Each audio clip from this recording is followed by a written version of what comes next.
in the book of Isaiah, यशाया की इस पुस्तक में, we have been dwelling in chapter 9 और हम यशाया नबी के 9वें अध्याय से सीख रहे हैं, because this is one of the best messages that we can get in the Old Testament about the advent, the coming of the Lord Jesus Christ. क्योंकि इस अध्याय में हम प्रभु यीशु मसीह के आगमन के बारे में, उसके जन्म उत्सव के बारे में सीख रहे हैं.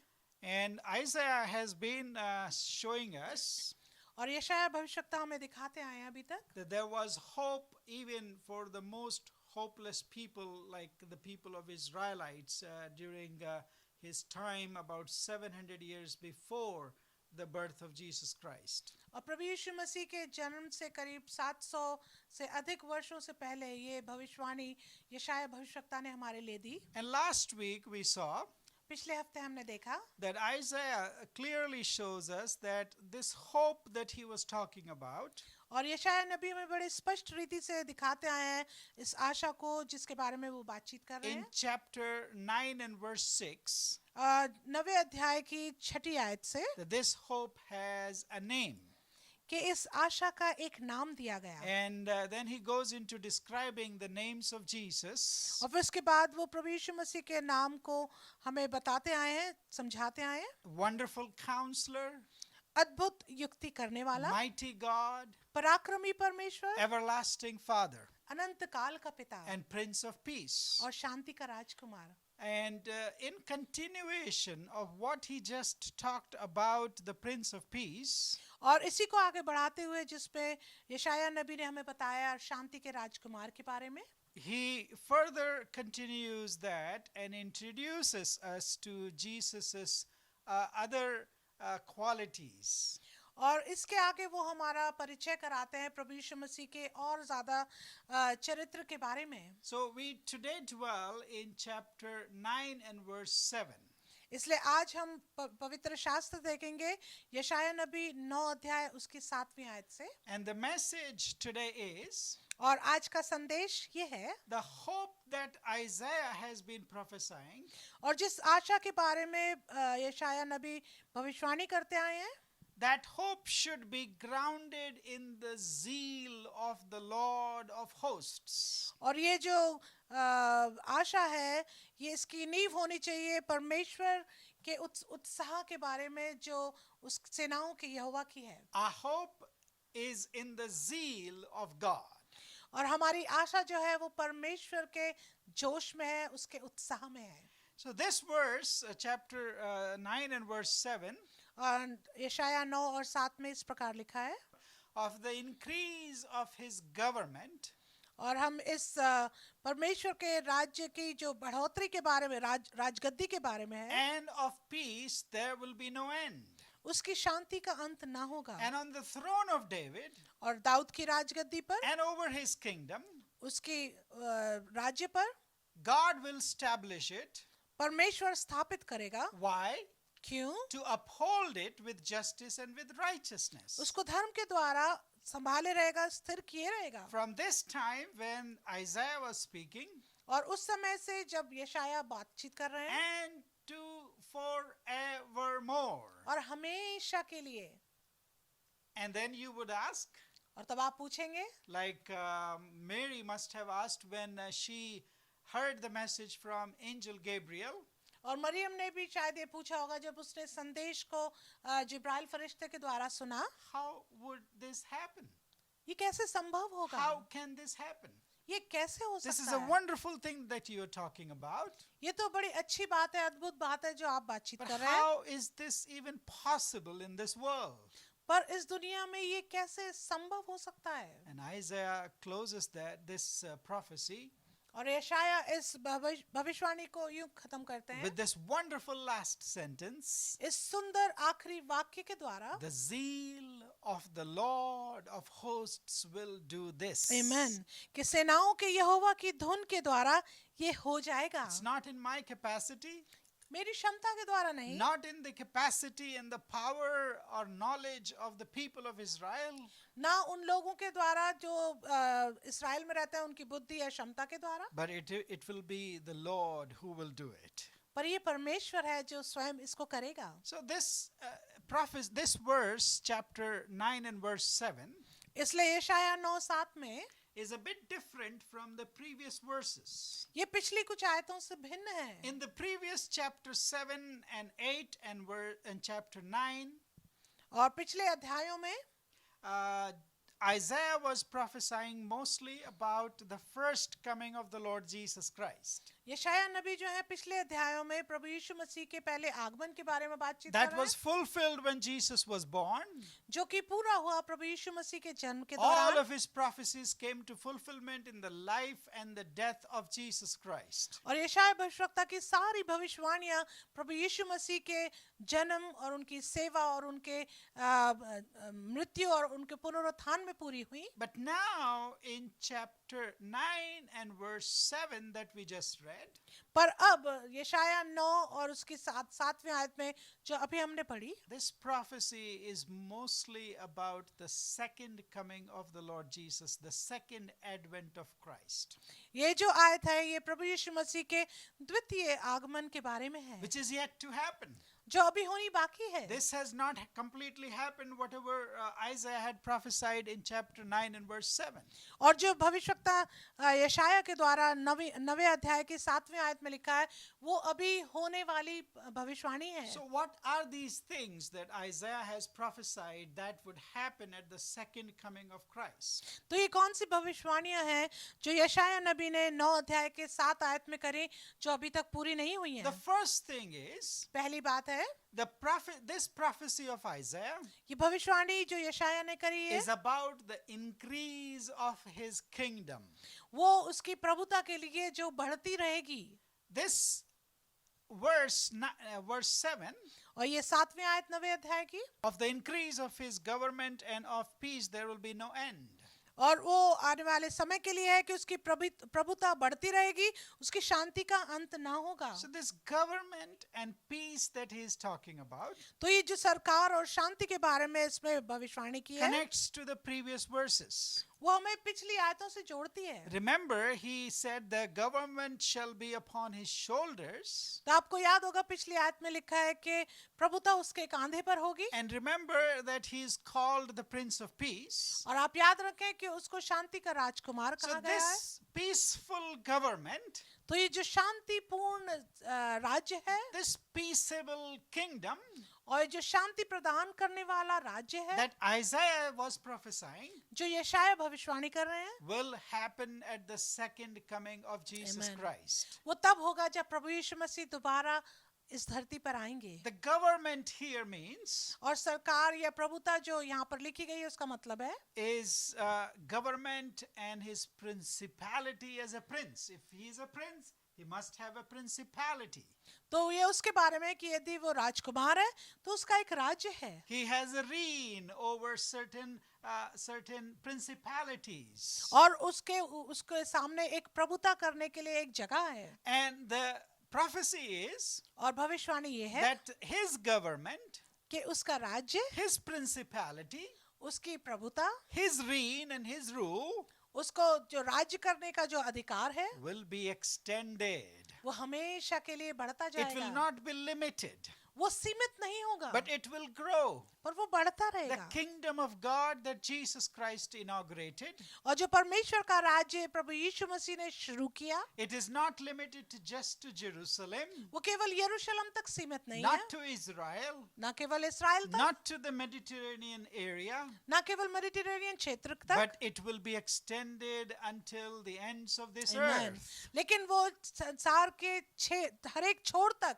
बढ़ता जाएगा. And when he extends his kingdom, और जब वो अपने राज्य को बढ़ाएगा he will be doing that while promoting peace, और वो उसको तभी करेगा जब वो शांति को बढ़ाता जाएगा. not by a sword, किसी यंत्र के द्वारा not नहीं, by wars, किसी लड़ाई झगड़े के द्वारा नहीं, not by forcing himself upon anybody, ना किसी के ऊपर अपने जोर दबाव से, but the principality, the government, and the reign of God's Son Jesus Christ, लेकिन जो प्रभुता प्रभु यीशु मसीह के नाम में the होगी, increase of his kingdom उसके राज्य की बढ़ती के द्वारा will be peaceful. वो शांति पूर्वक होगा. The peace, and this peace, Isaiah says, और ये जो शांति है यशायाह भविष्यवाणी there will करते be हैं no end to it. उसका तो अंत ही नहीं It होगा, will not be limited. वो सीमित नहीं होगा, And secondly, it will be forever. और दूसरी बात है कि वो हमेशा का होगा। That means his peace will have no end. इसका मतलब है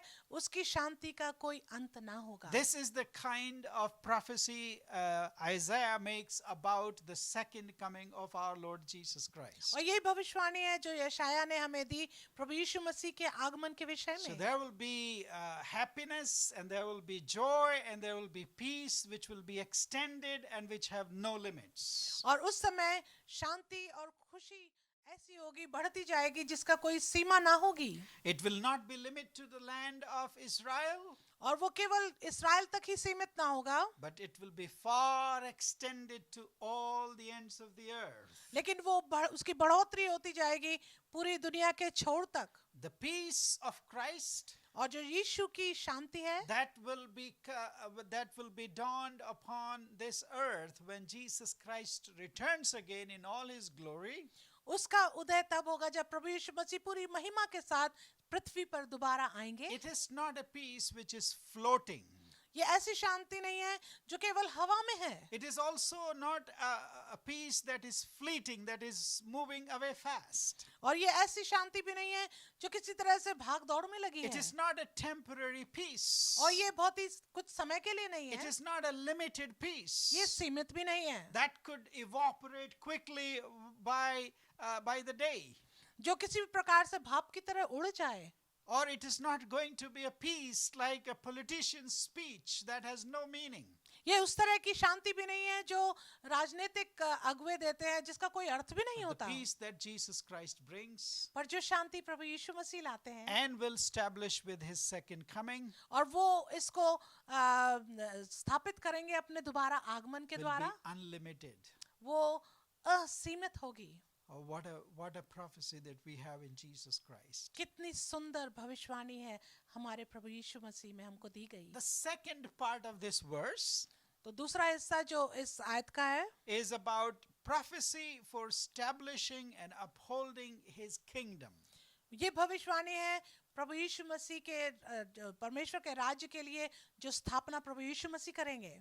The kingdom that Jesus Christ is going to establish, और जो राज्य प्रभु यीशु मसीह स्थापित करेंगे he will uphold it. वो उसको संभाले He रहेंगे, will put it in order. वो उसको स्थिर करेंगे। And that is the second part of the prophecy of Isaiah, और ये दूसरा हिस्सा है यशायाह नबी का, when he says in chapter 9 and verse 7, जो कहते हैं 9 अध्याय यशायाह 9:7 में, on the throne of David और दाऊद की राजगद्दी पर and over his kingdom, और उसके राज्य पर to establish it and to uphold it. वो उसको स्थिर करेगा, संभाले रहेगा। This prophecy is prophesying that the kingdom of Jesus Christ और ये भविष्यवाणी कर रहे हैं कि जो प्रभु यीशु मसीह का राज्य होगा will be established वो स्थापित होगा, on the throne of David, वो दाऊद की राजगद्दी पर होगा and over his kingdom और उसके राज्य पर he will establish it उसको संभालेगा and he will uphold it. और उसको स्थिर रखेगा। Now in the book of 1 Samuel और यदि हम वचन में जाएं पहले सैमुएल में and chapter 7 और उसके 7 अध्याय में and verse 16, और उसके 16 आयत में, the Lord there made a promise to King David. और उसमें एक वायदा दिया गया, परमेश्वर ने उससे वायदा किया दाऊद से, And the promise was this. और वायदा ये था, It is, 2 Samuel, not 1 Samuel, 2 Samuel and chapter 7 and verse 16 says, your house and your kingdom shall be established forever before you, your throne shall be established forever. वरन तेरा घराना और तेरा राज्य मेरे सामने सदा अटल बना रहेगा, तेरी गद्दी सदैव बनी रहेगी। See, this was the promise that God made to King David when he was established as a king. और ये वायदा दाऊद राजा को दिया गया जब वो राजा बना। In the New Testament, नए नियम में all of the writers of the New Testament, जितने नए नियम के लेखक हैं, they go to great length to show us that indeed in Jesus Christ we see there is a continuation of the kingship of David. और पूरे नए नियम में जो लेखक हैं बड़े विस्तार से हमें बताते आए हैं, सिखाते आए हैं कि प्रभु यीशु मसीह का राज्य बहुत ही विस्तार पूर्ण होगा. The New Testament clearly shows us नए नियम हमें बिल्कुल स्पष्ट रीति से there, सिखाता that है there is a great connection between David and Jesus Christ. कि बहुत ही एक गहरा संबंध है राजा दाऊद में और प्रभु यीशु मसीह में. That Jesus is indeed the fulfillment of all the prophecies about kingship and David.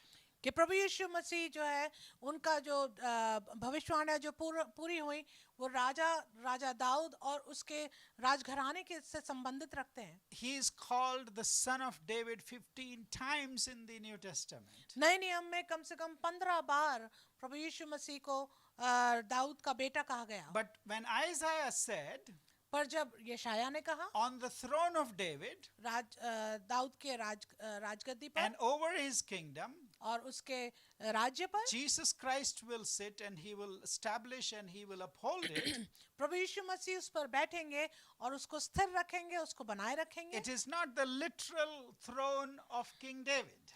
वो एक वास्तविक में जो उसकी राजगद्दी है उसके बारे में नहीं है. It is not to be taken literally that Jesus is going to come and establish his throne here and then he will rule over it and he will sit like King David on a literal throne.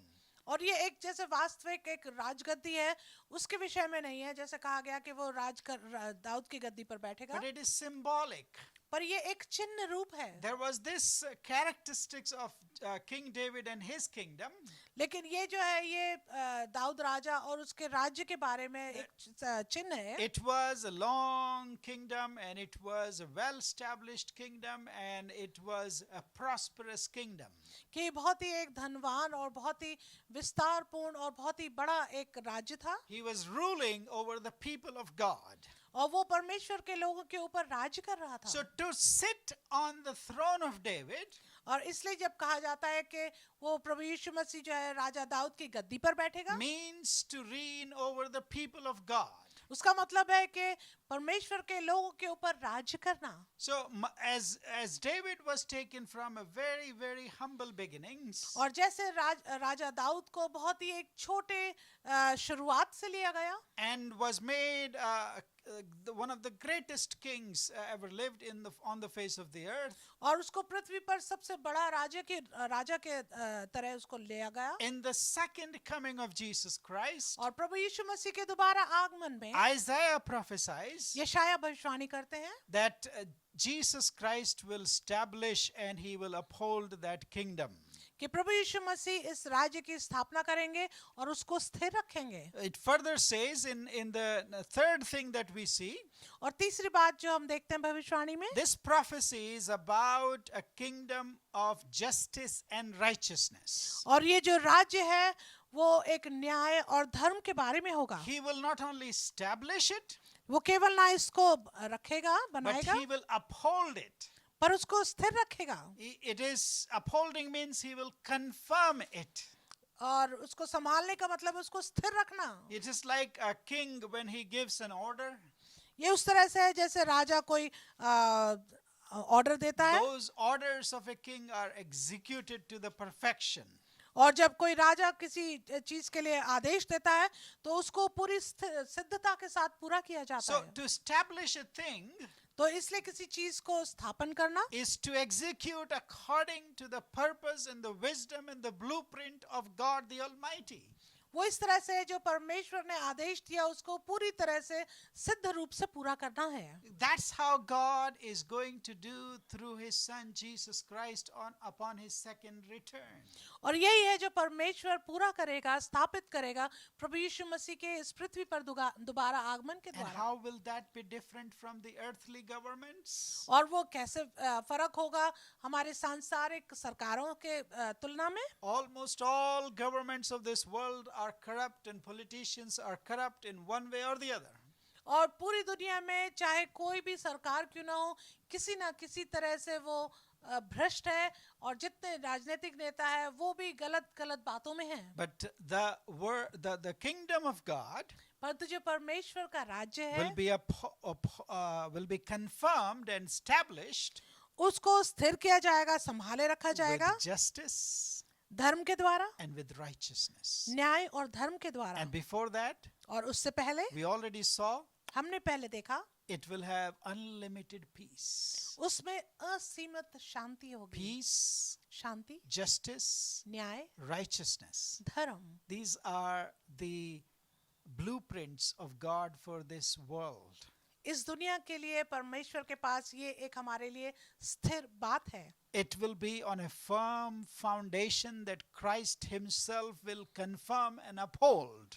और ये एक बहुत ही स्थिर नींव के ऊपर होगी जो प्रभु यीशु मसीह स्वयं डालेंगे। Yes, we don't see that today और हम इस बात को आज तो नहीं देखते because Christ has not returned. क्योंकि प्रभु यीशु मसीह दोबारा आए ही He नहीं। did inaugurate this kingdom, उन्होंने इस राज्य को शुरू तो कर दिया, but he has not completely fulfilled it. लेकिन अभी तक उसको पूरा नहीं किया And है। it will be fulfilled और वो तभी पूरा होगा when Jesus Christ returns. जब प्रभु यीशु मसीह दोबारा So, आएंगे। my dear friends, इसलिए मेरे मित्रों, this promise, this Isaiah's prophecy, इसलिए जो ये भविष्यवाणी यशायाह नबी ने दी है, is for our encouragement. ये हमारे हमको उत्साहित करने के लिए है। Because this kingdom that Jesus Christ is going to establish, क्योंकि ये राज्य जो प्रभु यीशु मसीह स्थापन करेंगे it will be forever. वो हमेशा का होगा। That's the fourth point of this prophecy. और ये चौथी बात है इस भविष्यवाणी That की। this prophecy is for a kingdom which is forever. और ये जो भविष्यवाणी है ये हमेशा के लिए है। This prophecy, Isaiah says, from this time forth and forevermore. और ये हमेशा के लिए होगा।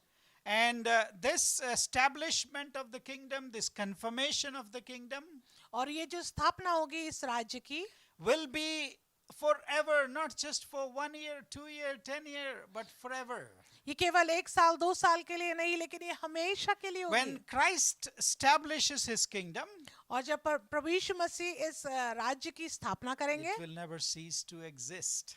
और ये कभी सामने आने के लिए कभी उसको रोकेगी नहीं। And fifthly, पांचवी बात, the fifth part of the prophecy is पांचवा हिस्सा जो इस भविष्यवाणी का है, the prophecy that will be fulfilled by the zeal of the Lord. और ये जो भविष्यवाणी है ये पूरी कैसे होगी? परमेश्वर के धुन के द्वारा। Now, from the beginning of chapter 7 of Isaiah, और ये जो 7वें अध्याय से लेकर है यशायाह के in chapter 8 and also in chapter 9, 8वें और 9वें अध्याय में भी Isaiah has been making amazing prophecies and amazing promises. और बहुत ही महत्वपूर्ण और अद्भुत भविष्यवाणियां यशायाह करते आए Now हैं। they come to a climax in chapter 9 and verse 6 and 7. और बहुत ही ऐसे मोड़ पे यशायाह नबी इसको ले आते हैं 7वें और 6 और 7 आयत में, So his listeners will naturally be asking this question, ताकि जो श्रोतागण है वो इस सवाल को करें। and perhaps you may be asking this question, हो सकता है आप भी ये सवाल कर रहे हो, how will this be? ये कैसे होगा? It's great to hear these prophecies. ये भविष्यवाणी सुनने में तो बहुत अच्छी It's लगती है great to hear about advent of Christ. और ये अच्छा है कि हम प्रभु यीशु मसीह के आगमन It's के बारे great में to सुनते हैं। hear about peace, अच्छा है शांति के बारे में a सुनना peaceable kingdom, और एक ऐसे राज्य के बारे में जो शांतपूर्ण होगा and a kingdom and a government and a principality with justice and righteousness. और ऐसे राज्य को देखना जिसमें राज्य किया जाएगा धर्म और न्याय के द्वारा। But how will that be? पर ये कैसे होगा? How is this even possible? ये कैसे संभव है? Isaiah concludes और यशायाह इसको समाप्त करते हैं that our hope in this kingdom is क्या हम- grounded not in us but in the zeal of the Lord of Amen. hosts. कि हमारी जो आशा है वो हमारे अपने स्वयं में नहीं लेकिन परमेश्वर के यहोवा की धुन के द्वारा ये हो Now, जाएगा। this is a very interesting phrase that Isaiah uses. और यह बहुत ही दिलचस्प एक वाक्य है जो यशायाह ने बोला, The zeal of the Lord of hosts. सेनाओं के यहोवा की धुन। Now, only 3 or 4 times this phrase occurs in the Old Testament. केवल 3 या 4 बार इस तरह का वाक्य इस्तेमाल हुआ है पुराने नियम में. And there is another verse in the same book of Isaiah, chapter 37 and verses 31 to 32. और इसी तरह का एक वाक्य इस्तेमाल किया गया है यशाया नबी उसके 37 अध्याय और 31 और 32 आयत Let's see में. if we can find it in Isaiah chapter 37 and verses 31 to 32. यशाया 37, 31 और 32 में यूं लिखा है, यहूदा के घराने के बचे हुए लोग फिर जड़ पकड़ेंगे और फूले फलेंगे, क्योंकि यरूशलेम से बचे हुए और सियोन पर्वत से भागे हुए लोग निकलेंगे. सेनाओं का यहोवा अपने जलन के कारण ये काम करेगा. Yeah, the zeal of the Lord of hosts will bring the remnant from out of Jerusalem, and he will take care of them.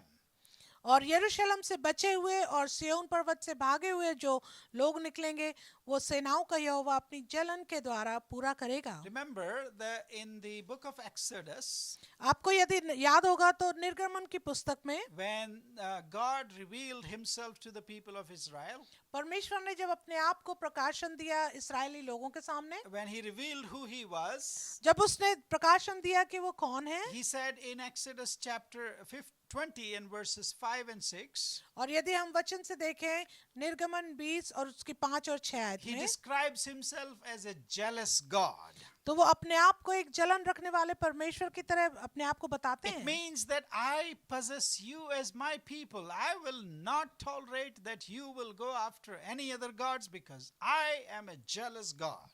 और परमेश्वर इस बात को यहाँ दिखाना चाहते हैं कि तुम मेरे अपने लोग हो और मैं इस बात को बिल्कुल बर्दाश्त नहीं करूंगा कि तुम दूसरे ईश्वरों के पीछे भागो. It is the passion of God. ये परमेश्वर का प्यार है आपके प्रति. It is his commitment to do anything that he has promised and committed and said he will do. ये उस समर्पण की तरह है जो परमेश्वर ने हमारे लिए दिया है कि वो उसको पूरा करेगा. Like he was passionate about the remnant of Israel, even if few people were left, he can make out of it a great nation again. उन लोगों की तरह जैसे अभी हमने पढ़ा कि वो बचे हुए लोगों को जो कुछ ही संख्या में है उनको एक बड़ा राज्य बनाएगा. So is also about the kingdom of Jesus Christ. वो इसी प्रकार से प्रभु यीशु मसीह के राज्य के बारे में Even भी if है. there are only few people who will join this kingdom, और चाहे वहाँ पे थोड़े से ही लोग हों जो इस राज्य में शामिल होंगे, even if there is only a small remnant, और चाहे कुछ ही बचे हुए लोग होंगे, but God the Almighty लेकिन परमेश्वर जो सामर्थी है is passionate about it. वो उसके लिए बहुत ही प्यार रखने वाला है. He is committed to it, वो बहुत ही समर्पित है. to establish this kingdom, वो इस राज्य को स्थापित करने a के लिए kingdom of peace, एक ऐसा राज्य जो खुशी का होगा, शांति का a होगा, kingdom of justice, और एक ऐसा राज्य जो न्याय पर आधारित a होगा, kingdom of righteousness. एक धर्म से भरा हुआ. It should be an encouragement to you. ये आपके लिए एक उत्साहपूर्ण It बात should होनी be an चाहिए. encouragement to me ये मेरे लिए उत्साहपूर्ण बात होनी that our चाहिए God is a jealous God. कि हमारा परमेश्वर एक जलन रखने वाला परमेश्वर है. He has this zeal and he's passionate about और वो एक धुन रखता है हमारे लिए और वो हमारे लिए प्यार भरता है for justice, एक धर्म के लिए, for righteousness, न्याय के लिए और for धर्म के लिए, peace, शांति के लिए, for upholding it, उसको स्थिर रखने के for लिए bringing order to it. और उसमें एक अनुशासन लाना. In all the chaos that we have in this world today, और आज की दुनिया में जो ये सारा तितर बितर chaos है हमारे बीच mind में, you, God's prophecy is आप याद रखें कि परमेश्वर की जो हमारे लिए भविष्यवाणी है that with the coming of the Lord Jesus Christ, कि प्रभु यीशु मसीह के आगमन के द्वारा he will bring order. कि वो एक ऑर्डर लाएगा, He will bring justification. वो हमारे लिए एक जस्टिफिकेशन He लाएगा, will bring justice. वो हमारे लिए न्याय He will लाएगा, bring righteousness. वो हमारे लिए धर्म लाएगा, And he is passionate and committed about it. और वो उसके प्रति समर्पित है. Would you also believe that the Lord Jesus Christ, क्या आप इस बात पर मेरे साथ विश्वास करेंगे कि ये यीशु, it is his desire, ये उसकी बहुत ही इच्छा है, that it is his intense desire ये बहुत ही उसका गंभीर हमारे लिए प्रेम और इच्छा है to establish his kingdom on this earth. कि वो इस पृथ्वी पर अपने राज्य की स्थापना करे। And the zeal of the Lord of hosts will do it. और ये सेनाओं के यहोवा की धुन इसको पूरा करेगी। If he is so committed, और यदि वो इतना समर्पित है, he also has the power and the means to accomplish it. और जब उसका इतना समर्पण है तो उसके पास उसको पूरा करने के लिए एक सामर्थ्य भी है, Because he is the Lord of hosts. क्योंकि वो सेनाओं का यहोवा है। Hallelujah. He hallelujah. is the Lord of hosts who has all the power in the world वो सेनाओं का यहोवा है जिसके पास पूरी दुनिया की सामर्थ्य है, at his disposal, उसके लिए, उसके सामने, that are waiting just for his command. और जिस सब कुछ उसके आदेश के लिए रुके हुए हैं। It should be an encouragement to you today. यह आपके लिए एक उत्साह होना चाहिए, It should be an encouragement to all of us today. और हम सब के लिए ये एक उत्साहपूर्ण बात होनी It should चाहिए, also excite us और ये हमें उत्तेजित करना चाहिए that our God is a zealous God. कि हमारा परमेश्वर है वो हमारे लिए धुन रखता He है। has this great zeal to establish his kingdom. उसके अंदर एक धुन है कि वो अपने राज्य की स्थापना करे, And therefore, और इसलिए until Jesus Christ returns, जब तक यीशु मसीह वापस नहीं you आते, and I must also participate in what God is doing to establish this kingdom. तो मुझे और आपको इसमें भागीदार बनना पड़ेगा कि प्रभु यीशु मसीह क्या कर रहे हैं। His zeal will perform the coming of Jesus Christ. सेनाओं के यहोवा की धुन प्रभु यीशु मसीह के आने को पूर्ण And करेगी, he will establish it, confirm it, uphold it forever. और वो उसको स्थिर रखेगा, बनाए रखेगा हमेशा के लिए। Would you put your faith today in this zeal, in this passion, in this commitment of our God? तो क्या आप अपने विश्वास को इस परमेश्वर के सेनाओं के यहोवा की धुन में आप शामिल करेंगे? मेरे प्रियो, my friends, मेरे मित्रों, our God is depending upon you. मेरा परमेश्वर आपके ऊपर निर्धारित डिपेंड करता है। He wants you to trust in this God. वो चाहता है कि आप इस परमेश्वर पर भरोसा करें। It's a time today as we anticipate the coming of the Lord आज ये समय है कि जब हम प्रभु यीशु मसीह के दोबारा आगमन के लिए बातचीत करते हैं to embrace hope.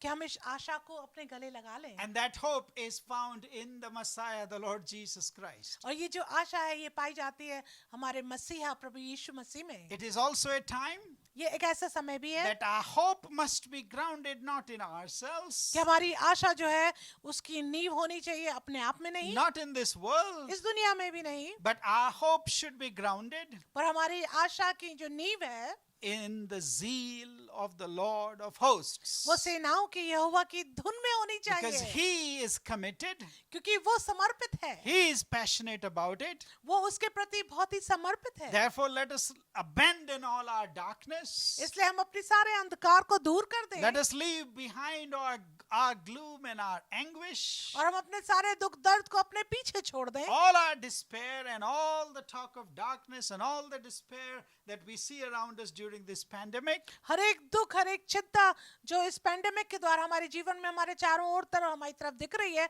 उसको हम पीछे कर दें, Because this is the time to hope, क्योंकि ये समय है कि हम आशा करें, a hope that is grounded एक ऐसी आशा जिसकी नींव है in the zeal of the Lord. सेनाओं के यहोवा की धुन में। It is also a time ये ऐसा समय यूं that भी we है dedicate our lives कि हम अपने जीवनों को समर्पण करें for the spread of this kingdom of Jesus on this earth. कि परमेश्वर प्रभु यीशु मसीह के इस राज्य को इस धरती पर स्थापित करने के लिए मदद करें, That when he comes it and brings it fully, कि जब वो वापस आएगा और जब उसको समर्पित we करेगा would have done our part in it. तो हमने अपना हिस्सा उसमें पूरा किया We may होगा। not see all its realities in fulfillment today, हम वास्तविकता उसकी आज नहीं देख सकते, but it should encourage us पर इसमें हमको उत्साहित होना है that what no missionary can do, कि जो कोई भी मिशनरी नहीं कर पाया, what no mission or church can do, कि जो कोई भी कलीसिया या चर्च नहीं कर what सकता, no individual or leader or bishop or pope can do.